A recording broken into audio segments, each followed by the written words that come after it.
ഇസ്രാ എന്ന് പറഞ്ഞാല് മസ്ജിദുൽ ഹറാമിൽ നിന്ന് മസ്ജിദുൽ അക്സയ്ക്ക് ബുറാക്കിന്റെ മേലെ യാത്ര ചെയ്തതിനാണ് ഇസ്രാ എന്ന് പറയാം. മിറാജ് എന്ന് പറഞ്ഞാൽ അങ്ങനെയല്ല. മിറാജ് എന്ന് പറഞ്ഞാൽ ഭൂമിന്ന് മേൽക്ക് കയറിയതിനാണ്. അടിക്ക് ഇറങ്ങണേന് മിറാജ് എന്ന് അറിയില്ല, മേൽക്ക് കയറണേനാണ്. അതിന് മിറാജ് എന്ന് പറഞ്ഞാൽ കയറാൻ ഉപയോഗിക്കുന്ന സാധനത്തിനാണ് പറയുക. ഇതുപോലെ ഫതഹ എന്ന് പറഞ്ഞാൽ തുറന്നു, മിഫ്താ എന്ന് പറഞ്ഞാൽ തുറക്കണ സാധനം താക്കോല്, വസന എന്ന് പറഞ്ഞാൽ തൂക്കി, മീസ എന്ന് പറഞ്ഞാൽ തൂക്കണ സാധനം ത്രാസ് എന്ന് പറഞ്ഞ പോലെ അറജ എന്ന് പറഞ്ഞാൽ പൊന്തി, മിറാജ് പൊന്തിക്കണ സാധനം. ലിഫ്റ്റ് എന്ന് കൂട്ടിയാൽ മതി. ലിഫ്റ്റ്, നമ്മളെ ലിഫ്റ്റ് സംവിധാനം ഒന്നും കൂടിയാണ് ഉഷാറാക്കിയാൽ മതി. നാട്ടു പോവാ തന്നെ ആ ലിഫ്റ്റ് ഈ സാധനം പോയി, അല്ല കോണിമക്കൂടി ഇങ്ങനെ കയറുകയെന്നല്ല, ഈ സാധനം അങ്ങോട്ട് പോന്നു. ഇപ്പൊ ബുർജ് ഖലീഫയ്ക്കൊക്കെ എങ്ങനെയാ പോണത്? കോണിമക്കൂടി കയറല്ലോ. ബുർജ് ഖലീഫ ഏതാ? മേലെ നോമ്പറന്നിട്ട് 4-5 മിനിറ്റ് കഴിഞ്ഞിട്ട് അടിയിൽ നോമ്പറക്കുക.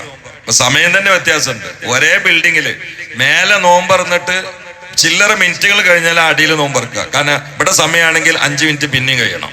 അവിടേക്കൊക്കെ ഈ വർക്ക് ചെയ്യണ ലിഫ്റ്റാണല്ലോ. അത് ഈ ആധുനിക സംവിധാനത്തിൽ അതിനേക്കാൾ അത്ഭുതമുള്ള പലതും ഇറങ്ങുന്നെങ്കിൽ അള്ളാഹ്ക്ക് എന്തുകൊണ്ട് അവന്റെ ഹബീബിന് മുകൾ ഭാഗത്ത് കയറാൻ ഒരു ലിഫ്റ്റ് സംവിധാനം പ്രകാശമയമായി അത്ഭുതമായിട്ട് ചെയ്തു കൊടുത്തൂടാ? ചെയ്തു എന്നാണ് ഖുർആൻ പറയുന്നത്. സുബ്ഹാനല്ലാഹ്, സുബ്ഹാനല്ലദീ അസ്റാ ബിഅബ്ദിഹി. ഞാൻ അസ്റ കുറെ പറയാണ്ട്, അബ്ദ് പറയാണ്ട്, ലൈലും പറയാണ്ട്, ആയത്ത് തീരൂല, പക്ഷെ തൊട്ട് വെക്കാണ്. സുബ്ഹാനല്ലദീ അസ്റാ ബിഅബ്ദിഹി. ആ മസ്ജിദുൽ ഹറാമെന്ന് മസ്ജിദുൽ അക്സയ്ക്ക് രാത്രിയിൽ പോയതിനാണ് ഇസ്രാ എന്ന് പറയാം. വാഹനം ബുറാക്കാണ്. ബുറാക്ക് എന്ന് പറഞ്ഞാൽ ബർക്ക് എന്നുള്ള വാക്കിന്ന് വന്നതാണ്.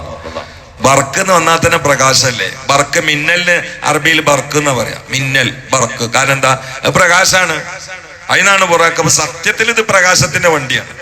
നമ്മള് സാധാരണ പറയും കഴുതയല്ല, കുതിരയല്ല, അതിന്റെ ഇടയിലാണ് മനുഷ്യന്റെ മുഖാണ്, ഉടല് മൃഗങ്ങളതാണ്, 2 ചിറകുണ്ട്. ഇതിങ്ങനെ കയറ്റത്തേക്കാണ് പോണ സമയത്ത് ബാക്കിന്ന് കാല് പൊന്തും, ഇറക്കത്തെങ്ങാണെങ്കിൽ കാല് താവും ചെയ്യും. സ്പീഡ് കൂട്ടുമ്പോൾ ഒരു കാലിങ്ങനെ അടിച്ചു കൊടുക്കും. ഇതിന്റെ സിസ്റ്റം അങ്ങനെയാണ്. അതിന്റെ മേലെയാണ് കയറിയിട്ടുള്ളത് മുഹമ്മദ് മുസ്തഫ. പ്രകാശാണ്. പ്രകാശാന്ന് പറഞ്ഞോടുകൂടി ശാസ്ത്രം പഠിക്കുന്ന കുട്ടികൾ പിന്നെ സംശയിക്കാൻ പാടില്ല. കാരണം പ്രകാശത്തിന് 1 സെക്കൻഡിൽ 3 ലക്ഷം കിലോമീറ്റർ യാത്ര ചെയ്യാൻ പറ്റും. പ്രകാശത്തിന് മസ്ജിദുൽ ഹറാമെന്ന് മസ്ജിദുൽ അക്സയ്ക്ക് 3 ലക്ഷം കിലോമീറ്റർ ഉണ്ടോ? ഇല്ല, 1500 കിലോമീറ്റർ ഉള്ളത്. അപ്പൊ അവിടേക്ക് കുറഞ്ഞ സെക്കൻഡ് കൊണ്ട് പ്രകാശത്തിന്റെ സ്പീഡിൽ പോയി എന്ന് പറഞ്ഞാൽ ശാസ്ത്രം വായിക്കുന്ന കുട്ടികൾ ആദ്യം ഇത് സമ്മതിച്ചിട്ട് സ്വലാത്ത് എണ്ണനും കൂട്ടണം. കാരണം ഇത് പ്രകാശമാണ്, ഒക്കെ പ്രകാശം. കൊണ്ടുവന്ന മലക്ക് ജിബ്രീൽ പ്രകാശം, പോണ വാഹനം ബുറാക്ക് പ്രകാശം, കേറി ഇരിക്കുന്ന ആള് പ്രകാശം. പ്രകാശത്തിന് 1 സെക്കൻഡിൽ 3 ലക്ഷം കിലോമീറ്റർ സ്പീഡ് ഉണ്ട്. എവിടെ? ഇന്നത്തെ ശാസ്ത്രം, ലേറ്റസ്റ്റ് ശാസ്ത്രം അത് എത്തിയിട്ടില്ല. അപ്പൊ നമ്മുടെ ശാസ്ത്രം വെച്ചുകൊണ്ട് തന്നെ ഇത് കേട്ടാൽ നമ്മൾ സ്വതക്ത യാ റസൂലല്ലാഹ് എന്ന് പറയണം. കാരണം എന്റെ അഭിപ്രായത്തിൽ ഇന്നത്തെ ശാസ്ത്രം വെച്ചുകൊണ്ട് ഒരു പ്രാവശ്യം ഒന്നും പോയാൽ പോരാ, ഒരു 10 വട്ടം പോകണം ഒരു രാത്രിയിൽ. കാരണം ഒക്കെ പ്രകാശത്തിന് 1 സെക്കൻഡിൽ 3 ലക്ഷം കിലോമീറ്റർ സഞ്ചരിക്കാൻ പറ്റും. ഇനി അവിടുന്ന് അങ്ങോട്ടുള്ള വേണമെങ്കിൽ ശാസ്ത്രീയമായിട്ട് തെളിയിക്കാം. പക്ഷേ എല്ലാം കൂടി ശാസ്ത്രീയമായിട്ട് തെളിയിക്കാൻ ഞാൻ തയ്യാറല്ല. അല്ലദീന യുഅ്മിനൂന ബിൽ ഗൈബി, അതാണ്. പിന്നെ മസ്ജിദുൽ അക്സയിന്ന് പള്ളിയിൽ നല്ല വയ്ക്കുന്നത് ചിലർ അങ്ങനെ പ്രസംഗിക്കുന്നതാണ്. പള്ളിയെന്നല്ല, അതിന്റെ അപ്പുറത്തൊരു പാറ ഉണ്ട്, കുബ്ബത്തുൻ സഖ്റ. അപ്പൊ അവിടെ ഉണ്ട് പാറപ്പുറത്തൊരു വലിയ കുബ്ബുണ്ട്, ഒരു ഗോൾഡൻ പിന്നെ കളറിലായിട്ട് ഒരു കുബ്ബ ഫോട്ടോയിലുണ്ട്. ചിലര് അത് മസ്ജിദുൽ അക്സ എന്ന് എഴുതും. അത് മസ്ജിദുൽ അക്സ അല്ല, അത് പിന്നീട് ഗവൺമെന്റ് ഉണ്ടാക്കിയാണ്. ഏകദേശം അവിടെ നിന്നാണ് മേലേക്ക് പോയത് മുഹമ്മദ് മുസ്തഫ. ഇതേ അബൂ സുഫിയാൻ ഹിർക്കലിന്റെ കൊട്ടാരത്തിൽ വന്ന ഒരു സംഭവം ഇമാം ബുഖാരി തങ്ങൾ ഉദ്ധരിക്കുന്നുണ്ട്. അത് 3 കിതാബ് വെച്ചുകൊണ്ട് മനസ്സിലായ ഒരു തത്വങ്ങളോട് ഞാൻ പറയാം. ബുഖാരിയിൽ ഇത് മുഴുവനും ഇല്ല, പക്ഷെ 3 കിതാബ് വെച്ചുകൊണ്ടുള്ള ഒരു അത്ഭുതം ഞങ്ങളോട് പറയാം. അപ്പോ ഹിർക്കലിന് മുസ്തഫ നബി സല്ലല്ലാഹു അലൈഹി വസല്ലം ഒരു കത്ത് അയച്ചതാണ്, ഇസ്ലാമിലേക്ക് ക്ഷണിച്ചിട്ട് കത്ത് അയച്ചതാണ്. കത്ത് വായിച്ചത് ഹിർക്കൽ ചോദിച്ചു, മക്കത്ത് നിന്ന് ആരെങ്കിലും ഇവിടെ ഉണ്ടോ? എനിക്ക് അവിടെ വന്ന പ്രവാചകന്റെ കത്ത് കിട്ടിയിട്ടുണ്ട്, ഒരു അന്വേഷണം നടത്താനാണ് പറഞ്ഞത്. അപ്പൊ മാർക്കറ്റിൽ അബൂ സുഫിയാൻ ഉണ്ട്. അന്ന് ഇസ്ലാമൊക്കെ വന്നിട്ടില്ല, ഇസ്ലാമിന്റെ ബദ്ധവൈരിയാണ്, കഠിന ശത്രുവാണ്. ആളുകൾ പറഞ്ഞു ഒരു മക്കാരുണ്ട്, അബൂ സുഫിയാനാണ്. അങ്ങോട്ട് വിളിക്കുന്നത്. അപ്പൊ അബൂ സുഫിയാനൊന്നും ഇർക്കലിന് അറിയില്ല, കച്ചവടക്കാരനായിട്ട് വന്നതല്ലേ. നിങ്ങൾ വരും, കൊട്ടാരത്തേക്ക് വരുന്നത്. നിങ്ങളുടെ നാട്ടിലിപ്പോ മുഹമ്മദ് എന്ന് പറഞ്ഞിട്ട് ഒരാൾ വന്നിക്കണോ വെച്ചു. അപ്പൊ അബൂ സുഫിയാനാണെങ്കിൽ ദേഷ്യം കടിച്ചിറക്കിയിട്ട് കണ്ടാ കൊല്ലാൻ വേണ്ടി നടക്കുന്ന സമയമാണ്. അവിടെയാണ് ഇർക്കൽ വെച്ച് നിങ്ങളുടെ നാട്ടിൽ മുഹമ്മദ് എന്നുള്ള ആൾ നിൽക്കണോ? ഞാൻ ചില കാര്യങ്ങൾ അദ്ദേഹത്തിനെ കുറിച്ച് നിങ്ങളോട് ചോദിക്കും. അതിന് ശരിയായ ഉത്തരം മാത്രം പറയണം. കളവ് പറഞ്ഞാൽ പിടികൂടപ്പെട്ട ശിക്ഷ നിങ്ങൾക്കായിരിക്കും. ഫേസ് ടു ഫേസ് ആയിട്ട് ശരിയായിട്ട് മാത്രം സീതാ വാക്കുകൾ പറയാം. പൊയ് വാക്കൊന്നും പറയാൻ പാടില്ല. ചോദിച്ചതിന് കൃത്യമായിട്ട് മറുപടി. റെഡിയാണോന്ന് വെച്ചു ആന്ന് പരിഭാഷകനെ സെന്ററിൽ നിർത്തി. എന്നിട്ട് രാജാവാണ്ട് ചോദിക്കാൻ തുടങ്ങി, ഇയാളെ തറവാട് എങ്ങനെയുണ്ട്? തറവാട് ഞങ്ങളെ കൂട്ടത്തിൽ നല്ല മെച്ചപ്പെട്ട തറവാടാണ്. ഒന്ന്, ഇയാൾ നിങ്ങളോട് മുമ്പ് എപ്പോഴെങ്കിലും കളവ് പറഞ്ഞിട്ടുണ്ടോ? അപ്പൊ അബൂ സുഫിയാൻ പറഞ്ഞു, കാരണം അബൂ സുഫിയാൻ പിന്നെ ഇസ്ലാമൊക്കെ വന്നതിന് ശേഷം പറയുന്നുണ്ട്, എനിക്ക് പൊള്ളു പറഞ്ഞെന്ന് പറയാനല്ല പൂതിയുണ്ട്, പക്ഷെ മോന്ത കായും. അപ്പൊ ഞാൻ പറഞ്ഞു, ഇല്ല കളവ് പറഞ്ഞിട്ടില്ല, പക്ഷേ അത് വേറെ കിതാബില, ബുഖാരിയിലില്ല. അബൂ സുഫിയാൻ പറഞ്ഞു, ഒരു പ്രാവശ്യം പച്ച നുണ പറഞ്ഞിട്ടുണ്ട്. എന്തേന്ന് വെച്ചു, ഒരു രാത്രിയിൽ ഞങ്ങൾ 40 ദിവസം കൊണ്ട് നടന്നു പോകണം മസ്ജിദുൽ ഹറാമെന്ന് മസ്ജിദുൽ അക്സയ്ക്ക് ഒരു രാത്രിയുടെ ഏതാനും സമയം കൊണ്ട് ഒരു വണ്ടിമ പോയിരുന്നു. അവിടുന്ന് പിന്നെ 7 ആകാശത്തിന് മേലെ കയറി ഇറങ്ങി എന്നുള്ള മഹാബിടല് ഒരു ദിവസം നടത്തിയിട്ടുണ്ട്. അപ്പൊ ഇർക്കൽ ഇങ്ങനെ നോക്കിയപ്പോ മുമ്പെന്ന് വലിയൊരു പാതിരി എണീറ്റു. അന്നത്തെ പോപ്പ് ക്രിസ്ത്യാനി എണീറ്റിട്ട് പറഞ്ഞു, ആ രാജാവേ, അപ്പന്നെ രാത്രി എനിക്കറിയാം. എങ്ങനെ നിങ്ങൾക്കറിയാം? ഞാൻ ബൈത്തുൽ മുഖദ്ദസിന്റെ വാതിൽ അടക്കാൻ ചാർജ് ഉള്ള ആളല്ലോ. അപ്പൊ ഓരോന്നിനും ഓരോ ഏൽപ്പിക്കപ്പെട്ട ആളുണ്ടാവുമല്ലോ. ഒരു ദിവസം അപ്പറിഞ്ഞ രാത്രിയിൽ ബൈത്തുൽ മുഖദ്ദസിന്റെ മുമ്പാതിൽ ഞാൻ എത്ര അടക്കാൻ നോക്കിയിട്ടും ആ വാതിൽ അടയണില്ല, മറ്റൊക്കെ അടയുണ്ട്. വാതിലാണേ കേടുപാടില്ല. അപ്പൊ ഞാൻ ആ വാതിൽ അടക്കാതെയാണ് പരീക്കോയത്.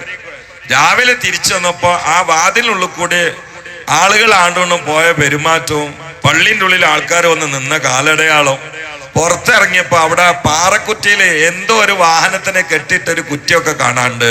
അതുകൊണ്ട് ആ രാത്രി എനിക്കറിയാന്ന് പറഞ്ഞു. സുബ്ഹാനല്ലാഹ്, നോക്കാൻ നിങ്ങൾ. കാരണം അന്നത്തെ പാതിരിക്ക് റസൂൽ അവിടെ വന്ന് രാത്രി അടയാളം കൊണ്ട് തിരിച്ചറിഞ്ഞു. അതാണ് ഇസ്രാ. ഇത് കേട്ടപ്പോ സദസ്സിന് ആവേശമായി. കാരണം ഈ കളവാണെന്ന് പറഞ്ഞു, സത്യത്തിൽ കളവല്ല. അത് കളവല്ല എന്ന് അടയാളപ്പെടുത്തുന്ന ആരാണ്? മുസ്ലിം അല്ല, ക്രിസ്ത്യാനിയാണ്. ഇത് വളരെ വ്യക്തമാണ്. ഇത് 2 കിതാബ് എന്ന് മനസ്സിലാകുന്ന കാര്യമാണ്. ആ ഒരു സംഗതിയെ കുറിച്ചാണ് ഇസ്രാ എന്ന് പറയാം. പക്ഷെ ബൈത്തുൽ മുഖദ്ദസിന് മേലെ കയറിയ സംഗതി ഉണ്ട്, അതാണ് മിഅ്റാജ്.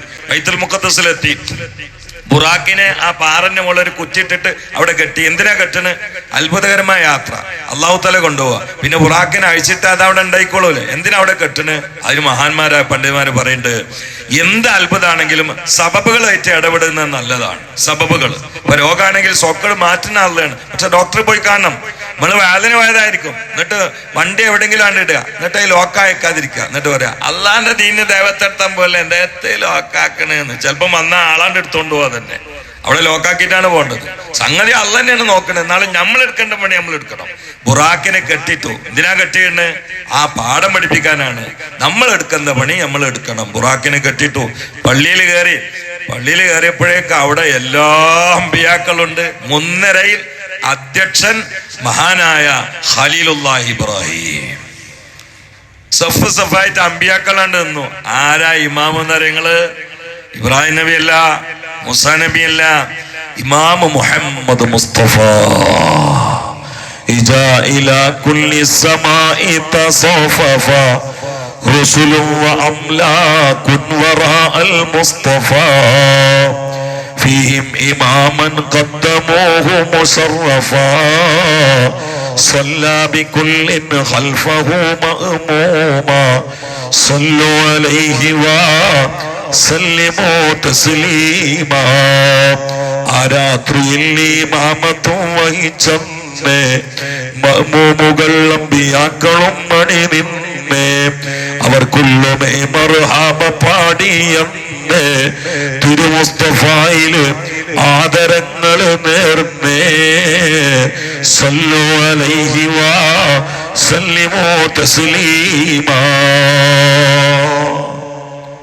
എല്ലാ അമ്പിയാക്കളും ചിലര് വന്നത് ആകാശത്തിന്റെ മുകളിൽ, അവിടെയല്ലോ ഈസാ നബി ഉള്ളത്, ഇദ്രീസ് നബി ഉള്ളത്. അവിടുന്ന് ഇറങ്ങി വന്നു. എന്തിന്? ഈ ആളെ മേഖലൊന്ന് സഫ് കെട്ടാൻ. സുബ്ഹാനല്ലാഹ്. ചിലര് ഖബറിന്റെ ഉള്ളിൽ നിന്ന് വന്നു. എന്തിന്? മുസ്തഫ നബി ഇമാമാക്കാൻ.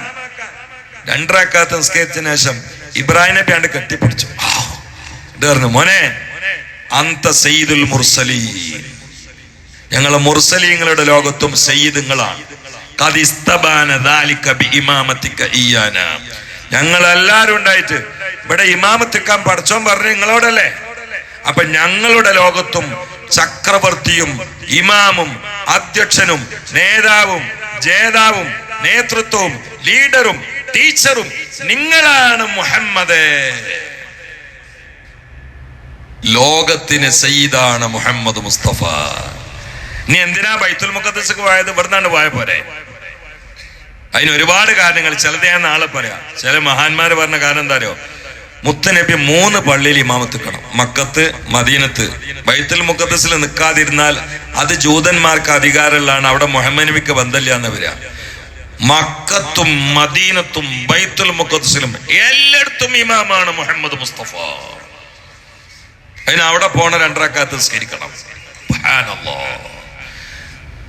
ഭൂചക്രവർത്തിയാണ്, ഇഹത്തിന്റെയും പരത്തിന്റെയും പ്രതാപമാണ്.